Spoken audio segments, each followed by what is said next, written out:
NSSും SNDPയും പരസ്പരം ഐക്യപ്പെടുന്നതിനോട് ആർക്കും വിരോധമില്ല.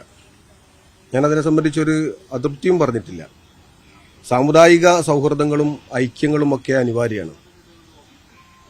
പ്രത്യേകിച്ച് ഈ രണ്ട് സംഘടനകളും ഐക്യപ്പെടുന്നു എന്ന് പറയുമ്പോൾ അത് അവരുടെ സ്വാതന്ത്ര്യമാണ്, അത് ഐക്യപ്പെടാം. ഐക്യത്തെ നമ്മൾ പ്രോത്സാഹിപ്പിക്കുകയും ചെയ്യുന്നു.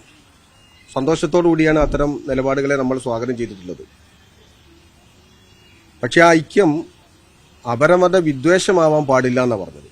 മറ്റൊരു മതത്തോടുള്ള വെറുപ്പിന്റെ പേരിൽ ഐക്യപ്പെടുക എന്നത് നമ്മുടെ രാജ്യത്തെ സാമുദായിക സൗഹൃദം നഷ്ടപ്പെടുന്ന വിധത്തിലാവും. അത്തരം സാമുദായിക സൗഹൃദങ്ങളെ നഷ്ടപ്പെടുത്തുന്ന വിധത്തിലുള്ള വർഗീയ ധ്രുവീകരണങ്ങൾക്ക് ആക്കം കൂട്ടുന്ന വിധത്തിലാവരുത് എന്ന ഒരു താല്പര്യമാണ് നമ്മൾ പ്രകടിപ്പിച്ചത്. അതല്ല, സാമുദായികപരമായി ഞങ്ങളുടെ ഐക്യം മറ്റു മതങ്ങൾക്കെതിരല്ല എന്നുണ്ടെങ്കിൽ അത് വ്യക്തമാവേണ്ടതും അതിന്റെ പ്രസ്താവന കൊടുക്കേണ്ടതും അതത് സമുദായ നേതാക്കന്മാരാണ്. ആ വ്യക്തത വരുത്തുന്നതിന്റെ ഭാഗമായി ഒരു ഉദാഹരണം സാങ്കല്പികമായി കൊണ്ട് ഞാൻ പറഞ്ഞു.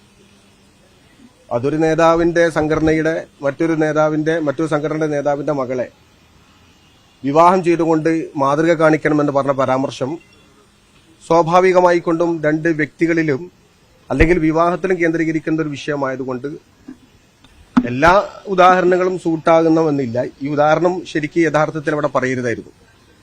ഈ ഉദാഹരണം അവിടെ ശരിയായിട്ടില്ല.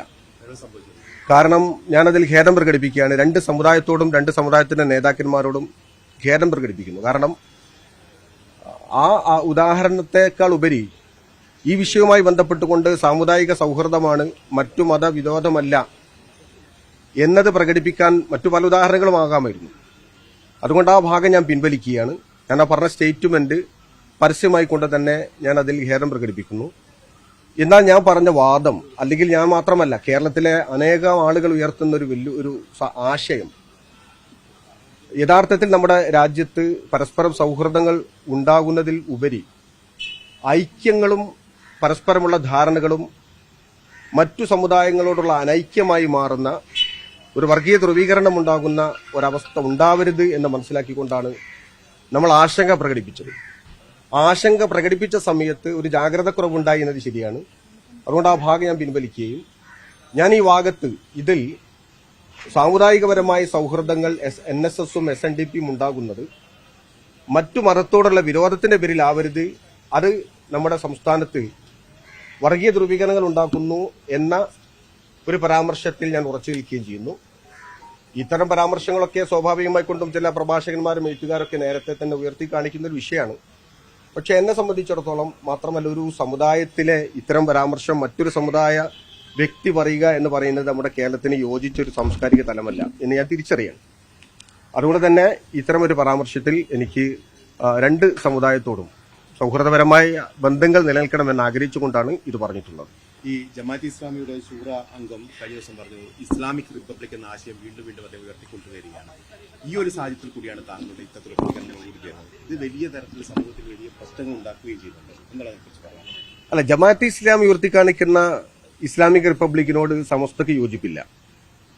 ജമാഅത്ത് ഇസ്ലാമിക റിപ്പബ്ലിക്കിനോട് പൊതുവെ മുസ്ലിം സമുദായം മാത്രമല്ല ലോകത്ത് ഇസ്ലാമിക സംഘടനകളെല്ലാം സാധൂകരിക്കപ്പെടും. കാരണം പ്രവാചകന്റെ ഭരണവും ഖലീഫമാരുടെ ഭരണവും ഇസ്ലാമിക് റിപ്പബ്ലിക്കാണ്, അത് അംഗീകരിക്കണം. പക്ഷെ ജമാഅത്ത് ഇസ്ലാമി വിഭാവനം ചെയ്യുന്ന ഇസ്ലാമിക് റിപ്പബ്ലിക് അത് മതരാഷ്ട്രവാദമാണെന്ന കാര്യത്തിൽ യാതൊരു തർക്കവുമില്ല.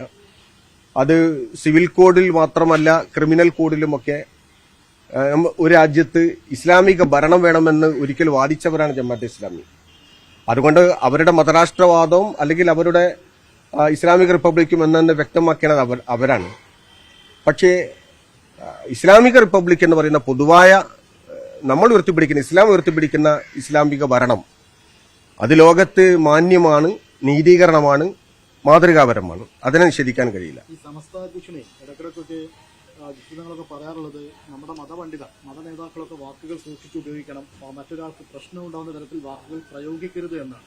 താങ്കൾ ഇന്നലെ ഉന്നയിച്ച ആ പറഞ്ഞ ആ രീതി ഒരു പക്ഷേ പലർക്കും കൊണ്ടിട്ടുണ്ടാവില്ലേ? അത് ഒരു മോശം പരാമർശമായിട്ട് തോന്നുന്നില്ല. വ്യക്തമാണ് ജിഫ്രി തങ്ങൾ പറയുന്ന കാര്യം.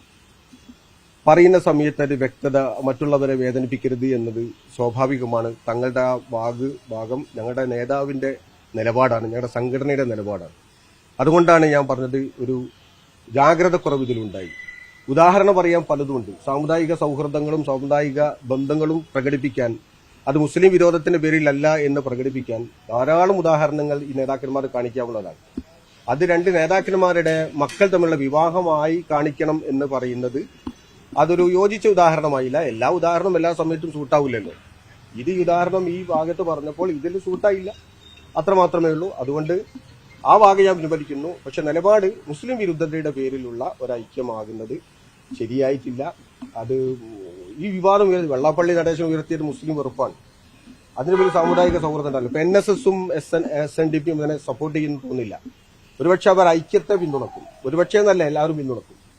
പക്ഷെ അത് മുസ്ലിം വെറുപ്പിന്റെ പേരിലാവണമെന്ന് NSSഉം SNDPയുടെ അണികൾ സപ്പോർട്ട് ചെയ്യില്ല എന്ന കാര്യം ഉറപ്പാണ്.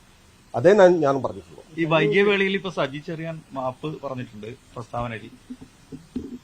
ഒരാളുടെ തിരുത്ത് സ്വാഗതം ചെയ്യപ്പെടേണ്ടതാണല്ലോ. മാപ്പ് പറഞ്ഞത് സ്വാഗതാർഹം തന്നെയാണല്ലോ. കാരണം അദ്ദേഹത്തെ പോലുള്ള ആളുകൾ അങ്ങനെ ഒരു പരാമർശം സാമുദായികത നോക്കിക്കൊണ്ട് ജനപ്രതിനിധികളുടെ എണ്ണം കണക്കാക്കുക എന്ന് പറയുന്നത് കേരളത്തിൽ സങ്കല്പിക്കാൻ പോലും പറ്റാത്തതാണ്. ഞാനും ഞങ്ങൾക്ക് ആ നിലപാടിനെ സംബന്ധിച്ചിടത്തോളം പറഞ്ഞതാണ്.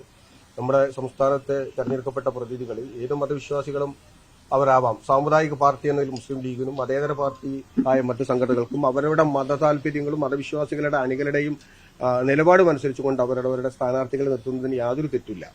പക്ഷെ അത് വർഗീയമായി കാണേണ്ട യാതൊരു കാര്യമില്ല. കഴിഞ്ഞ ദിവസം പാണക്കാട്ട് നടന്ന പൈതൃക പരിപാടി അത് ഒരു വിഭാഗം മാത്രം നടത്തിയ പരിപാടിയാണെന്ന രീതിയിൽ ആക്ഷേപം വരുന്നുണ്ട്. വീണ്ടും ഈ വിവാഹീയ പ്രവർത്തനങ്ങൾ അത് ഈ സമസ്ത 100ാം വാർഷികത്തിന്റെ പേരിലൊക്കെ വീണ്ടും തുടങ്ങിയാണ്. ഇവിടൊക്കെ അത് അവസാനിപ്പിച്ചു എന്നൊക്കെ പറഞ്ഞിരുന്നു നേതാക്കൾ.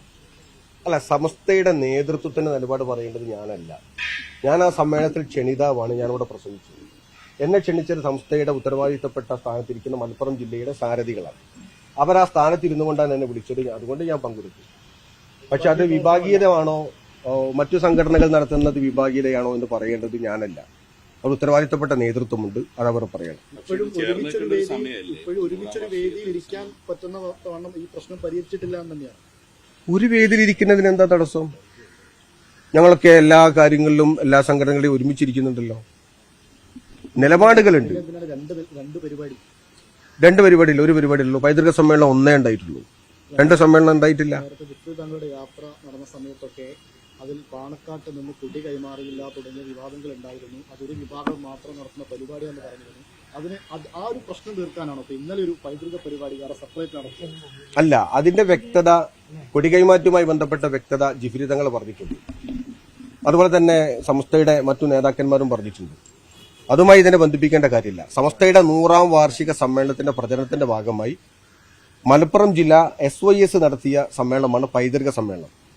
പൈതൃക സമ്മേളനം എന്നൊരു പേരിടാനുള്ള കാരണം പാരമ്പര്യത്തെയും പൈതൃകത്തെയും ഉയർത്തി കാണിക്കുന്നതാണ് ഈ പ്രമേയം. ആ പ്രമേയത്തിൽ ഊന്നി നിന്നുകൊണ്ട് പ്രത്യേകിച്ച് പാണക്കാടാകുമ്പോൾ സംസ്ഥയുടെ ഒരു പാരമ്പര്യം പാണക്കാടുമായി ചേർന്ന് നിൽക്കുക എന്നാണ്. അതുകൊണ്ടാണ് പൈതൃക സമ്മേളനം എന്ന് പേരിട്ടത്. ആ സമ്മേളനത്തെ എല്ലാവരും അംഗീകരിക്കുന്നതാണ്. ആരും അത് ഒരു സംഘടനാ വിരുദ്ധമാണെന്ന് പറയാനും കഴിയില്ല. അതുകൊണ്ട് ഇത് വേറിട്ട സമ്മേളനമല്ല, ചേർന്ന് നിന്ന സമ്മേളനമാണിത്.